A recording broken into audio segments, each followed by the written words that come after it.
अप्रैल को the New York times ने पहले पन्ने पर दिल्ली की तस्वीर लगाई। तस्वीर में क्या था?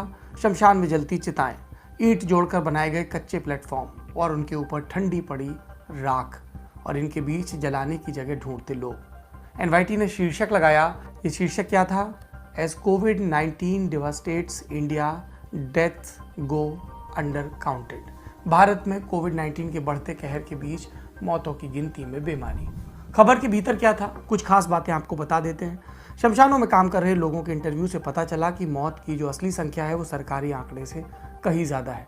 कई मामलों में परिवार वाले शर्म की वजह से कोरोना का नाम नहीं ले रहे। मौत की वजह कमजोरी लिखकर बताई जा रही। और ये सिर्फ दिल्ली का हाल नहीं, देश के ज़्यादातर शहरों में यही हो रहा है। भारत पर नज़र रख रहे एक महामारी विशेषज्ञ ने तो ये तक कह दिया कि ये आंकड़ों का भी कत्लेआम है। ब्रिटेन के अखबार द गार्जियन ने अपने संपादकीय में सीधे सीधे प्रधानमंत्री नरेंद्र मोदी को जिम्मेदार बताया। अखबार ने लिखा कि कोरोना से निपटने में भारत की विफलता का कारण मोदी का अति आत्मविश्वास है।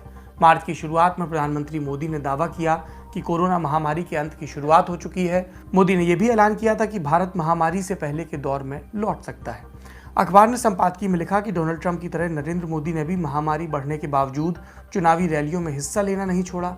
भारत में 5 राज्यों के चुनाव हुए और मोदी बिना मास्क के रैलियां करते रहे। गार्जियन ने संपादकीय में सलाह दी कि प्रधानमंत्री मोदी को अपनी गलतियां मानकर सुधार करना चाहिए। अगर वो पुराने रवैये पर कायम रहते हैं तो इतिहास उनका कठोरता से मूल्यांकन करेगा। अब ऑस्ट्रेलिया की बात करते हैं। वहां का एक अखबार है द ऑस्ट्रेलियन। भारत के हालात पर उसने लिखा है कि Modi leads India into viral apocalypse.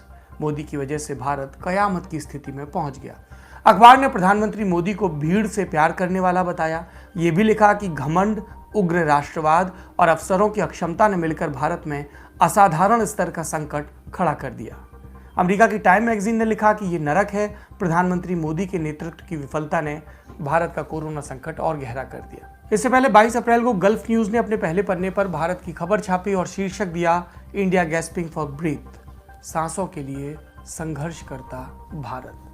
अमेरिकी अखबार वॉशिंगटन पोस्ट ने भी लिखा कि इस तबाही से जा सकता है। संक्रमण के खतरे के बीच स्टेडियम, कुंभ और चुनावी रैलियों की भीड़ ने सब बर्बाद कर दिया। इसके अलावा बीबीसी और अल जजीरा लगातार ग्राउंड जीरो से रिपोर्ट कर रहे हैं। विदेशी मीडिया में सरकार द्वारा 50 से अधिक ट्वीट्स हटवाने का मुद्दा भी छाया हुआ है। सरकार पर आरोप लगे कि जिस वक्त उसका ध्यान लोगों को बचाने पर होना चाहिए, उस वक्त वो ट्वीट हटवाने और इमेज मैनेजमेंट पर ध्यान दे रहा है। ऑस्ट्रेलिया के अखबार फाइनेंशियल रिव्यू का एक कार्टून भी बहुत सुर्खियों में रहा। अभी तक आप खबरें और हेडलाइन सुन रहे थे, अब कार्टून में एक मरणासन हाथी दिख रहा है। उसकी सूंड पर भारत का नक्शा दिखाया गया है।